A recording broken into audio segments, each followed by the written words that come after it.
nous pouvons, je peux, c'est le thème retenu ce 4 février 2017 pour célébrer dans tout le monde entier la journée de lutte contre le cancer. Le cancer, un terme général appliqué à un grand groupe de maladies, a pour principale caractéristique la prolifération rapide de cellules anormales qui peuvent essaimer dans d'autres organes, formant ce qu'on appelle les métastases. C'est en fait des cellules de l'organisme qui deviennent en griffes folles, qui se multiplient de manière incontrôlée, qui vont détruire l'organe d'où elles sont nées et envahir les autres organes du corps. Par exemple, un cancer du sein va finir par détruire le foie, le poumon et le cerveau. Il y a 3 gros groupes de facteurs. Il y a les facteurs liés à la vie reproductive de la femme, les facteurs liés au mode de vie et les facteurs génétiques ou héréditaires. En Afrique, le cancer étant considéré par beaucoup comme une maladie incurable, relevant de la malédiction, l'information et l'éducation des malades, des familles, de la communauté et du personnel soignant semblent décisives pour répondre à une obligation de l'éthique médicale. Du point de vue statistique, en 2012, le Centre international de recherche sur le cancer a sorti un chiffre pour le Bénin. Il y a eu 5100 nouveaux cas de cancer au Bénin, dont 3800 décès. Et selon ce même organisme, le cancer du sein était la première cause de cancer au Bénin et la deuxième cause de mortalité par cancer après le cancer du col de l'utérus, et ceci aussi bien chez les hommes que chez les femmes. Le cancer est une cause majeure de la mortalité dans le monde, responsable de 8,2 millions de décès par an. Cependant, plus du tiers de ces décès peut être évité et détecté suffisamment tôt. Alors, la prévention du cancer du sein va se mettre en 3 étapes. C'est essentiellement éviter les facteurs de risque. Il faut diminuer la consommation d'alcool. Il faut avoir un régime riche en fruits et légumes et plus pauvre en viande rouge et en graisse. Il faut avoir une activité physique régulière. Il faut essayer d'obtenir un poids raisonnable et tout faire pour maintenir ce poids. Il faut faire accompagner les prescriptions de pilules par un gynécologue qui vous surveille pendant que vous prenez votre contraception hormonale. De nombreux cancers peuvent être guéris. Restons donc attentifs à notre corps et demandons toujours conseil à notre médecin.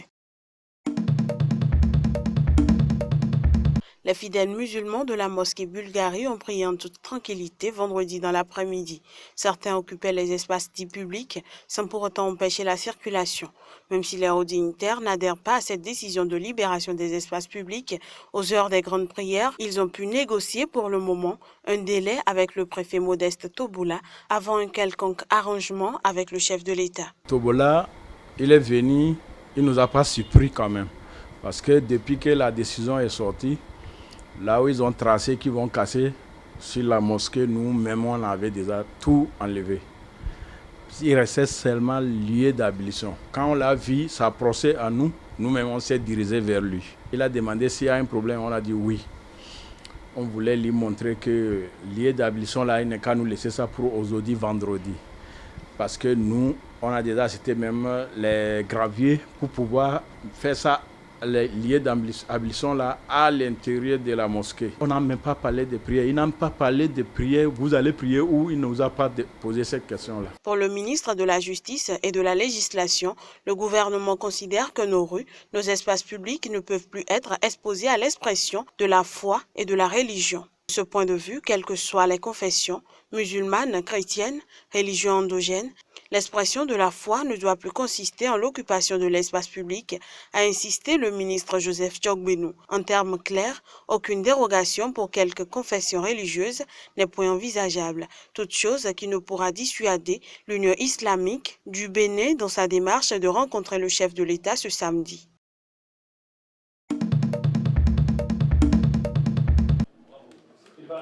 L'attente a été longue, mais Hugo Broos, sans star, mais avec un groupe de jeunes joueurs disciplinés, à l'image des buteurs Michael Ngade ou Christian Bassogog, a permis au Cameroun de retrouver son rang de nation majeure du continent africain. Malgré son effectif rajeuni et la défection de ses cadres, les Lions du Cameroun ont réaffirmé leur indomptabilité aux Black Stars du Ghana ce jeudi en demi-finale de la CAN 2017. Un exploit au vu du calibre des nations en lice au début de tournoi. C'est une première pour moi et une première pour beaucoup de mes coéquipiers. Pratiquement nous tous, on n'a pas pu arriver à une finale du Coupe d'Afrique. Hégémonique au début des années 2000 avec la génération dorée de Patrick Mboma, Rigobert Song ou encore le jeune Samuel Eto'o, les Lions indomptables n'ont plus disputé une finale de CAN depuis 2008.